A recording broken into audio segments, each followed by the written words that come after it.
everyone, and welcome to Smells Like Teen Angst. We are back to talk about the new season of Pretty Little Liars, Summer School. Let's do it.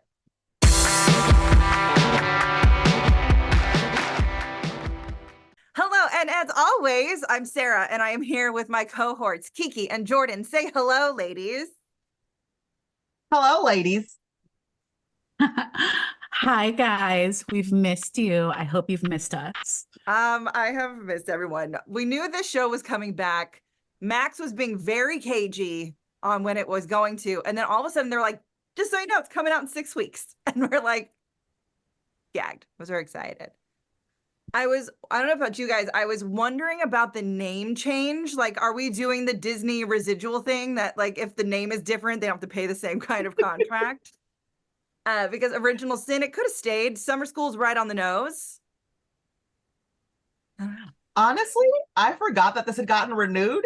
So when I saw the new name, I was like, oh, it's a different cast. It's a whole blah, whatever, blah, blah, blah. So then when I started watching the episode, I was like, wait, what? Huh? Yeah. I just figure, because we're moving the story along, they're giving us like the time and place, like a bookend. Like I think of it like books. Mm-hmm. That's fair. Like it's the next book title, right? Mm-hmm. Like what the Gossip Girl did that too, didn't they? With the books, or They like did with the books. Chamber of Secrets, Yeah. Harry Potter and the Prisoner of Azkaban. Like, Yeah. that's where we're at. Just like we're in a new book. We're in a new book. I like it. And I just want to say so far, I love it. And I've been waiting to talk about it because I feel like it's come back strong.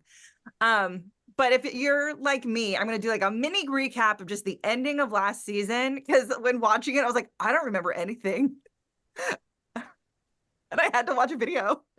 Yeah, same. Sometimes we need reminders, okay? Like, why didn't we get the recap? Is there going to be a recap when it's on HBO? We shall see. Because people always wonder, like, things, if we have something wrong and things change, I'm going to preface this right now. We watch screeners, and sometimes they change things, and we don't get the changes. Sometimes there's recaps, and we don't get them. So if we're wrong on anything, like, please let us know what's been changed. Because if that happened last season, people were like, well, that's not what happened. We're like, well, that's what we saw.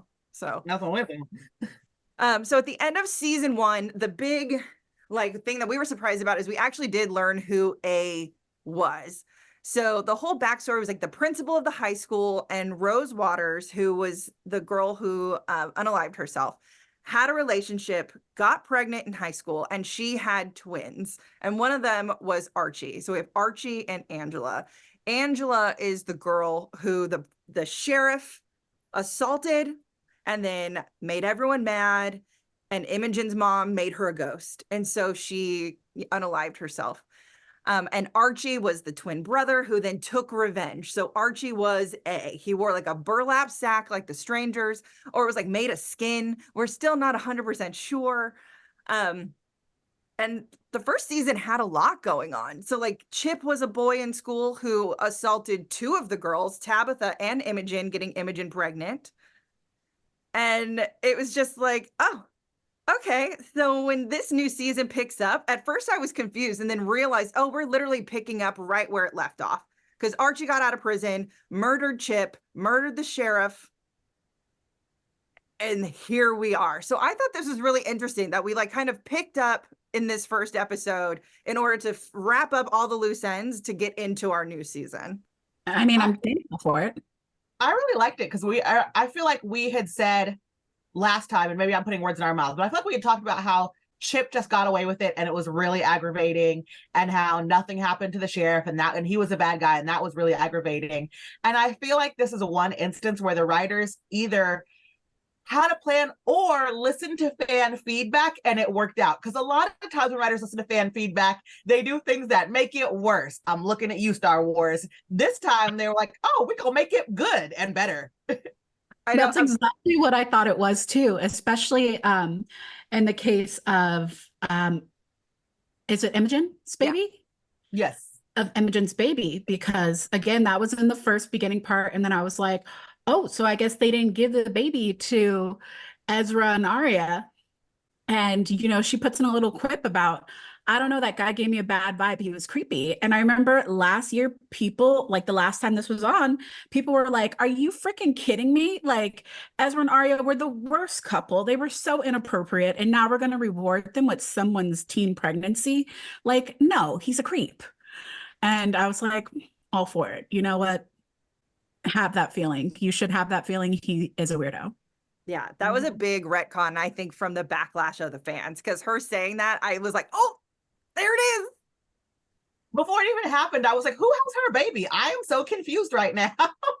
Yeah, I know. Because also when she still had the baby and it's like Christmas morning, I was like, oh. And then I was like, oh, yes. So confused. Season 1 ends on Christmas, but they're all together. Season 2 picks up and it's just Imogen and Tabitha exchanging gifts. And she has the baby. So I was like, oh, maybe she didn't give the baby away. No, we're just literally that next morning. Yeah. And we learned like A also killed more people. He kills Mouse's dad. He kills the ballet teacher. He kills Noah's mom's drug dealer. Like, Archie's on a rampage at that point.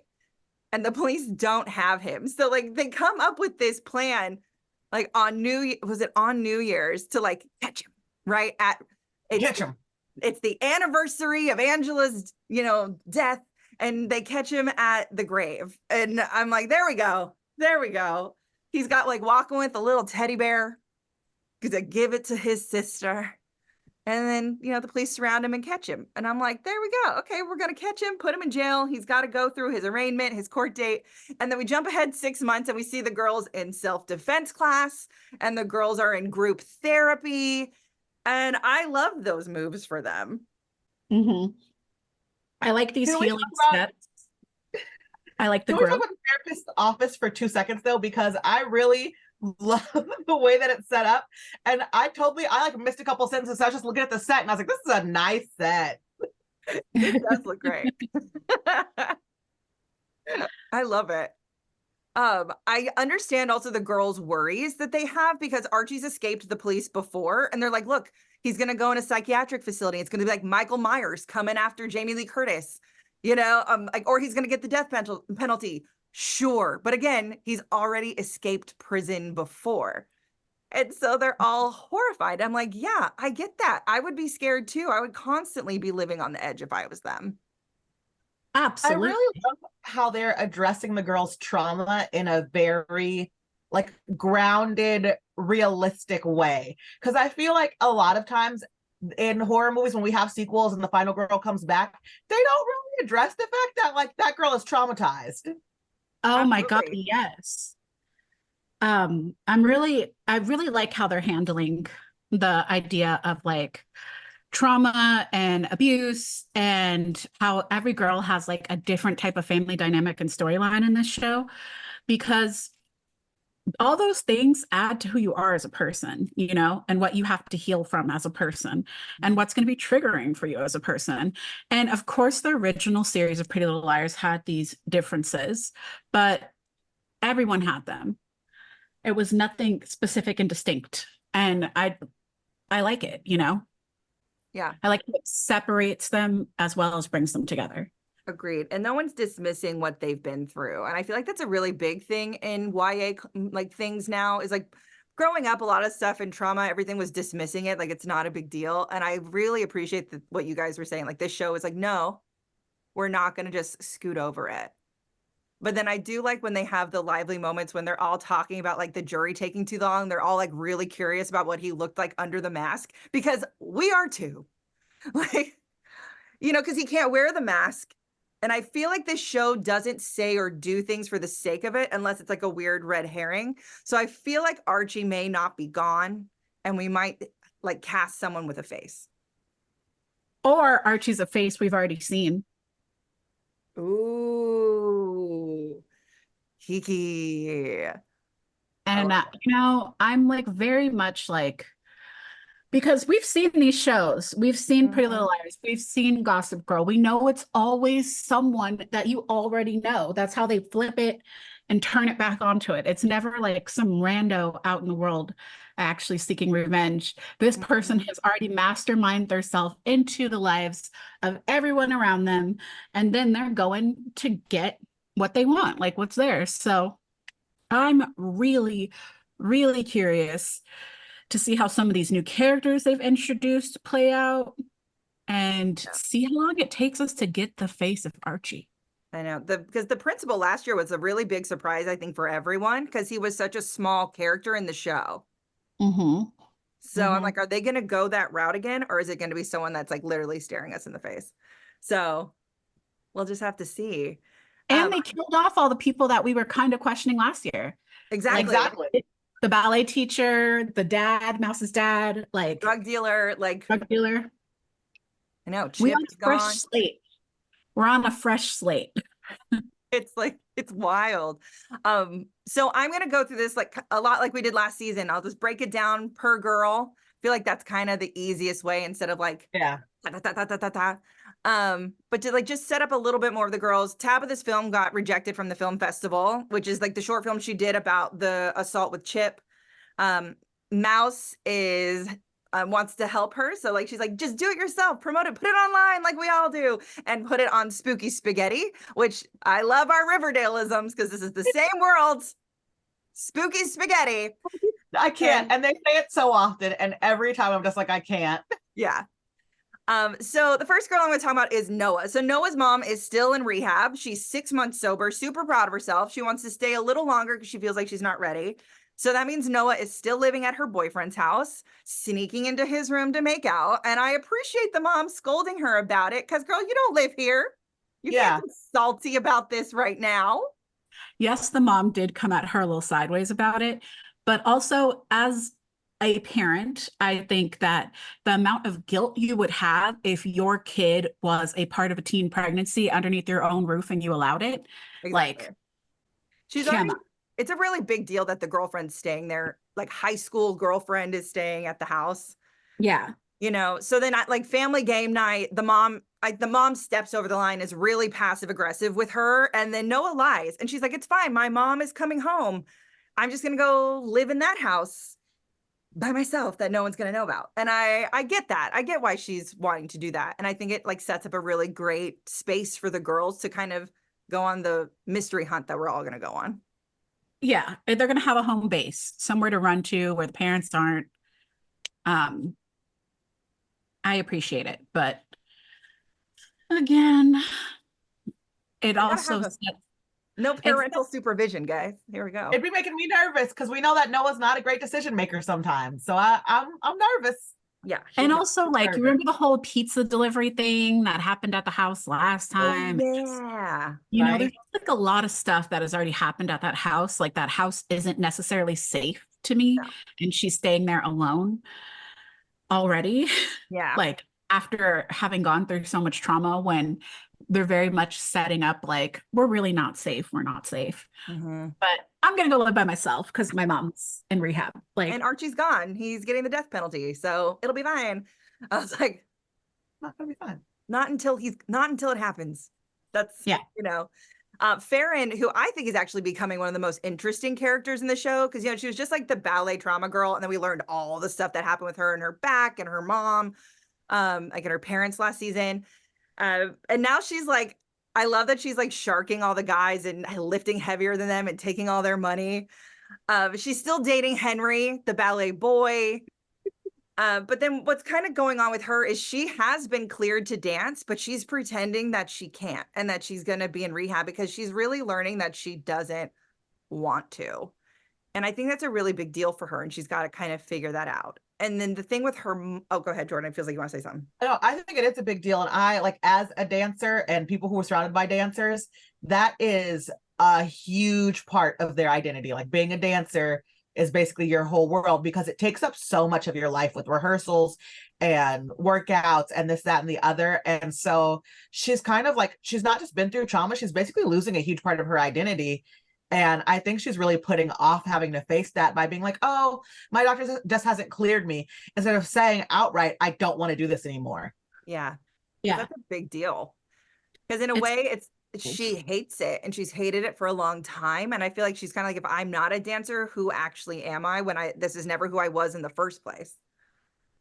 Yeah, I think it's her opportunity to explore who she can be outside of that world, because she now knows that she's been forced under the gun, like pushed towards it her whole life. Mm-hmm. You know, Yeah. sacrifices for her health have been made just so she can continue doing this. And she's like, what is it I actually want to do? Yeah. Was it worth all that? And to her, it's not. And she's coming to terms with that. And then we learn also, because Faran's now about to be alone. Her mom got into law school, but that means she's going to have to move to Pittsburgh.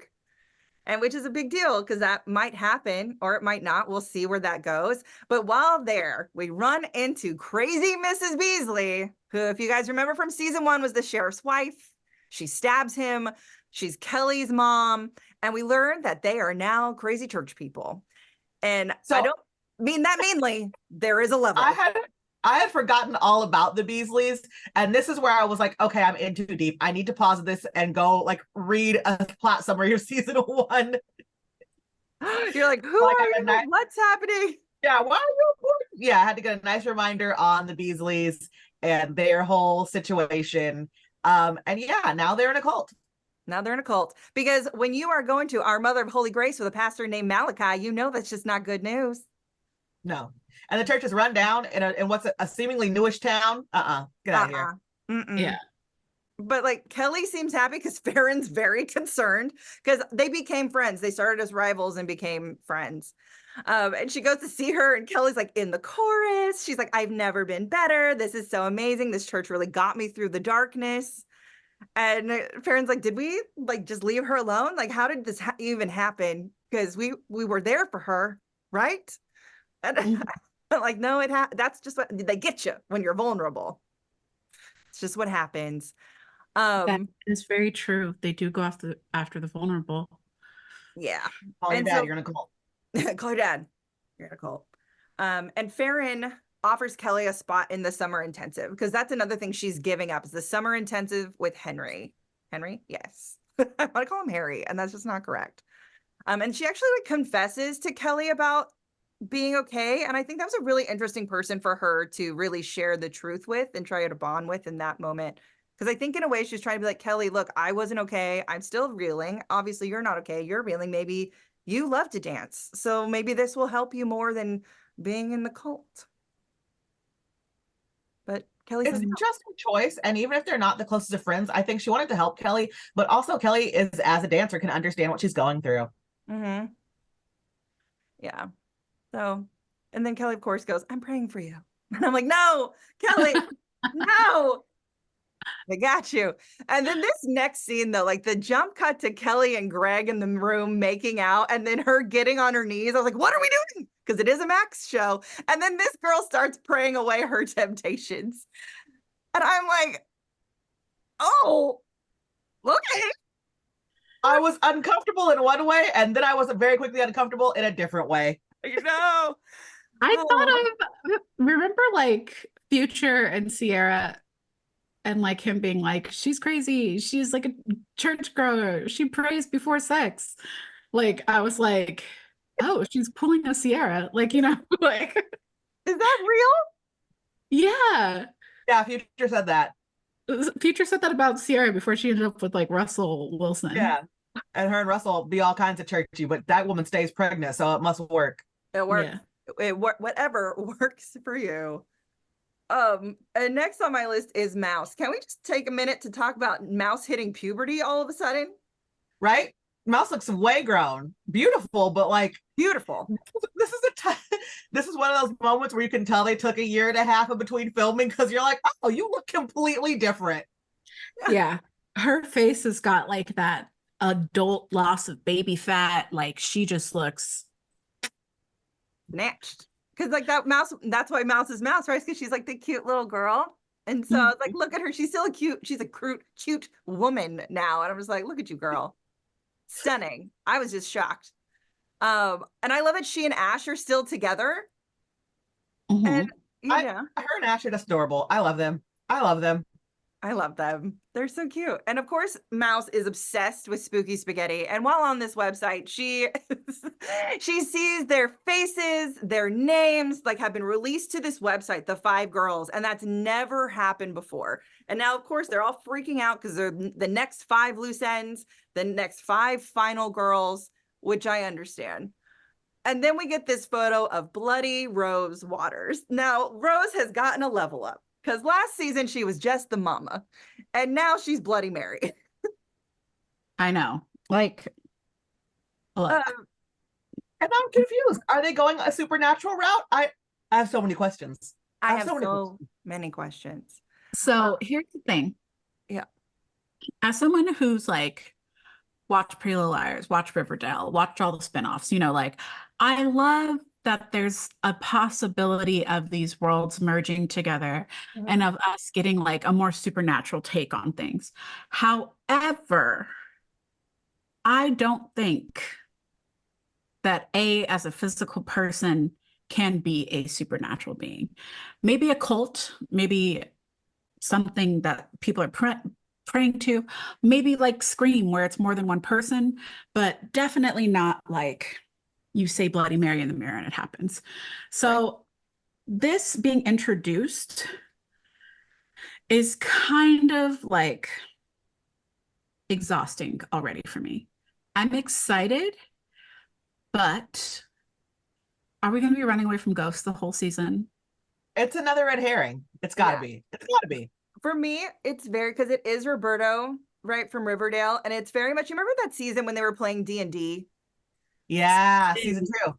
And it's like, you know, and it turned out to be a person. It's never a ghost. It's you know, it's like Scooby-Doo, right? It's never a ghost.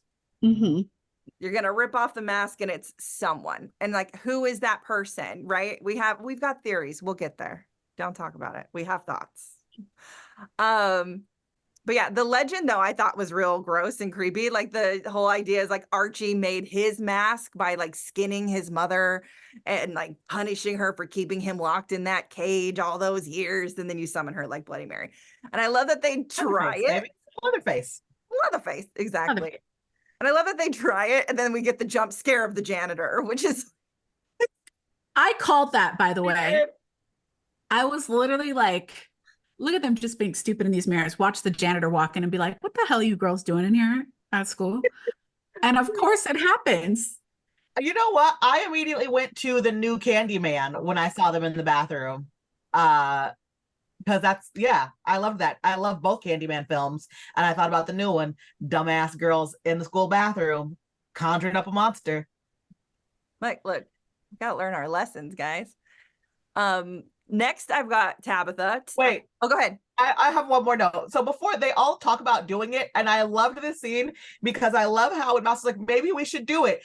And Tabitha and Faran, our two Black girls, immediately are like, no, we are not doing that. Hard pass. And then Imogen, because she's dumb, jumps right on the bandwagon. Like, yeah, exactly. But that true to life, because anytime one of my non-Black friends like, oh, let's use the Ouija board, let's call Bloody Mary, let's talk about La Llorona. No, we're not having a seance. We are not talking to other planes. Like, get out of here. I've seen those movies. I did that as a kid. I'm never doing that again. I've had experiences. Nope. Yeah. Don't talk about them. No. Tabby is still working at the movie theater. She's still working with Wes, who is just a douchebag, not a rapist. Still an asshole. Her movie's doing amazing online, and like everyone's celebrating her until Chip's mother shows up at the theater and is really upset because she's like, he's already dead. Why are we doing this? And she begs her to take it down and then threatens to sue her for defamation. Now, as a mother, I think it's really hard to accept when your child is a monster. Like, if you look at serial killers, when you look at the father of that man of the boy who like assaulted the girl behind the trash can, we don't say his name. I can't even fathom being a parent of someone who is like that. So I get where she's coming from because she doesn't quite want to believe it. But at the same time, there has to come a moment of acceptance for her. And I don't know if she'll ever get there. Denial is over an Egypt girl. She got to just deal with what happened. Yeah. It's not going to go anywhere unless we move on. That's just about it. Yeah. And then like, when Tabby, like, don't read the comments, but she reads the comments and she sees that most of them agree with the mom. And so she takes her movie down. She puts it on private. And I think that was a tough moment for her because it is Tabitha's way of, he is gone. They'll never get the justice that they deserve because A killed him, right? If he wasn't to kill someone, Chip was the one they should have left alive. Yeah. So that they could get their own justice and revenge because they have that baby. You know what I mean? Like, you want the proof? We got it. But yeah, and like then his mother writes that whole thing in the paper, and I just thought that was really sad. So Tabitha has her own solo therapy. Oh God. I feel like it's going to come back around at some point because, like we said, this show doesn't just leave Easter eggs. No. And the film is very important so far this season. And I just feel like we haven't seen the last of Chip's mother. It's just my own personal opinion. No. Absolutely not. She's a mother scorned. That her baby was her whole light and whole life. Yeah. She's going to get her life back somehow. Mm-hmm. And then in therapy, the therapist, like, you know, she's like, the mom's calling her a liar in this article, and she's really trying to process it, and she's angry. She's like, this happened to me. And this woman is dismissing it and not wanting to even accept the possibility that her son might be this monster. And the therapist tells her to, like, put it to paper, like, write another movie, do this, do that. And that is not quite what she chooses to do. Tabitha does not write another movie. She paints rapist on his gravestone.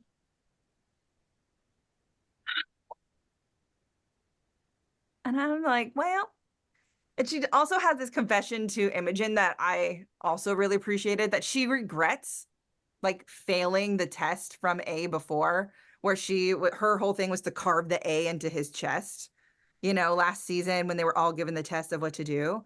And she's like, I regret not doing that. I wish I had done that. And I'm like, dang, dark confessions. And I get it. And again, sometimes taking the high road is not taking the high road, you know? Sometimes taking the high road is just letting people get away with their garbage. Yeah. And I totally understand why she feels that way, because in the end, Chip was murdered, but he was murdered by a serial killer. So it's not really like, that's not justice. No. That's just a serial killer being a serial killer. Like, Chip never really had to pay for his crimes. No. And like A took him out because of when they said he hurt us, like, you know, the sheriff hurt Angela. And so then he like took him out. And I'm like, no, let them take him out. So it's this lack of closure. And I get that. Yeah. The Chip storyline is the one thing that, you know, I can't wait to see how it comes back around, because again, A, taking him out doesn't give us the justice that the girls needed. And we wouldn't be making such a big deal about him at the top of a new season if we weren't going to come back into play. Exactly. And then my last girl, we've got Imogen. So Imogen is having hallucinations. She's having nightmares. She is constantly going to see her baby that she gave to this adorable gay couple to raise. And they're, you know, upset about it, which is understandable. They're like, this is fully against the agreement, Imogen. This is not what we're supposed to be doing. And she realizes, like, after talking with Tabitha's mom, and the mom calls her out by finding all the stuff at the house that they're trying to rent, that she's like, you know, I really should talk to someone, because my biggest fear is that the couple doesn't understand the threat that my child is under while Archie is still alive. And that's when she goes to the therapist and they talk about it. And she has this like really big epiphany that's like, look, you're literally leading the records are sealed and you're leading Archie to your child if you keep going over there. And that's when she has her closure in that moment of like, the best thing I can do to keep my child safe is to not be around it for now. She needs to stay away. I always thought, you know, adding this whole 16 and pregnant thing to the first season, or this character in general, was a hurdle that was always going to be weird to go through, because it comes back around. You can't just let go of blood. Yeah. However, I do think that we haven't seen the end of bringing back up this baby and of how this baby is going to probably be a targeted suspect anyway, or a part of something completely different, or somebody else raped her and it's somebody else's baby, you know. But there's just so many roads this can go down. Yeah. We've got a physical being that is a DNA link to Imogen and somebody else. Mm-hmm. Yeah. It's hard. The girls are going through a lot, and it's not just all A. And I'm like, these poor ladies, they live hard lives. They've been through it. They have been through it. And then after all of that, well, I will say that during this therapy session, Keiki and I were like, this therapist is suspect. Yes. Especially by episode 2, I'm like, she's suspicious. She's suspicious. We're like, she either runs spooky spaghetti, you know, or is Bloody Mary or Bloody Rose, whatever she is, or has some involvement of some kind. With A. Yeah. And absolutely. I'm sorry. Suspicious. She's too suspect. She's too low-key. She be giving the girls bad advice. Mhm. I mean, and it's Annabeth Gish, who's like from Haunting of Hill House and from Mayfair Witches. Like, she already does spooky shit. Exactly. This bitch already plays a witch. You know she's Bloody Mary. You know she's out here killing and sacrificing to her. You don't accidentally cast a horror actress in a non-spooky role. Yeah. Absolutely. I'm like, as the therapist, she is in the most powerful position to gather information on the girls and then use it against them. Yeah, the fact that they group therapize them to begin with, and then they all have the same therapist, I'm like, small town, whatever. But like, that is so not okay. But ethically, even if they're going to be in group therapy because they went to this trauma together, that's one thing, but they would each need to have their own separate individual therapist outside of the group session. Exactly. Yeah. And the fact that they're going back to the same person, I'm like, she's going to let something slip. That can't work. It's a small town. That's what I go with. Ethics are not there. No, it's just a small town. And then to add, we're on that Bloody Rose moment. Bloody Rose Waters' cabin in the woods is then posted on Spooky Spaghetti. And of course, Mouse is like, I gotta go see it. And so she calls Noah, and she calls, who's the other one? Was it Tabitha? No. It was Faran, I think, right? Faran. And they go to check it out. And it is a spooky cabin in the woods with a red door like Freddy Krueger. Like, we don't go inside, but a spooky cabin, girl, that is a trap house. That thing inside is a mess. It's got a mattress on the floor. It's got broken glass all around it. Like, kids clearly come there to do drugs. Like that. It's not like a spooky cabin in the woods. Like it's an abandoned hunting cabin where the local derelict lives. Don't play me. The local derelict.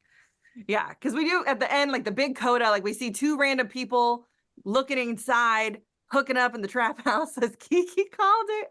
And then Bloody Rose, Bloody Mary, rolls up with her face covered in bandages like she's had bad plastic surgery, bleeding through. Remember, Archie took her skin. That's the rumor, right? Like, that's the theory. As he did it, Nick Cage, I'm going to take his face off. You just gotta go. Like, at the end of this episode, I was like, what a way to wrap things up. What a way to kick things off. And like, where do we go from here? You missed one crucial thing. All the girls found out that they're not going to have a hot girl summer. They're going to have to be in summer school together. Oh, yeah. Which, again, I'm calling it right now. It's a scam. There's no way that this accidentally failed. It's a scam. Oh, for sure.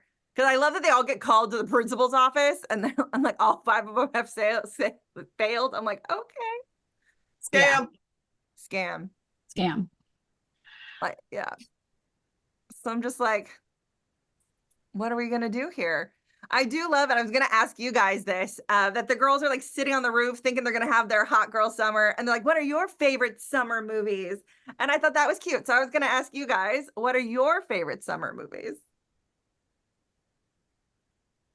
Oh, that's hard. Like Adventureland with like Kristen Stewart, right? That's That's a good I one. think that's a summer movie. Wet Hot American Summer. I think that's a great one. Yeah. Grease. Yeah. You know what I I'm gonna come with a complete curveball here because it's not necessarily a movie, but it's not necessarily a cartoon either. Tiny Toons How I Spent My Summer Vacation. That's cute. I love that. That's too. adorable. I forgot about them. That's a It's good one. honestly one of my favorites. And can I tell you something really fucked up about my family? So you know how they're like, oh, we're gonna go to Happy World Land, and all they do is drive around the parking lot. Yeah. My grandfather legit did that to my mom and her brothers when she was a kid. That's messed up. That's messed They were up. supposed to go to Disneyland and they cut up all week long. And my grandfather was like, yes, we will go to Disneyland. Took them to the parking lot and was like, only good kids get to go inside. That's so Wow. rude. He took them back for real like a week later, but they had to spend that whole week like, damn, we really messed up. That's messed up. Wow. I mean, wasting your gas to punish your kids is a whole new level of petty, you know? Absolutely. Now speaking of National Lampoon's the vacation. Yeah. Oh, I mean, a Goofy movie. Yes. That's a great summer movie. Look at us. We got good summer movies. So I want to ask all of you, what are your favorite summer movies? Because I think it's a cute little question they all posed to each other and then answered. But yeah, that's all I got on this episode. Ladies, you got anything else? That's it. You know what you did last summer? Of course. Oh, Duh. It's a given. I hate that we're a horror like show and we didn't even think about that one. I know. We're so silly. All right. Well, we're going to get out of here for this episode, but this is a double premiere. So we are talking about the first 2 episodes. Jump over to the next video and we'll see you over there. Bye.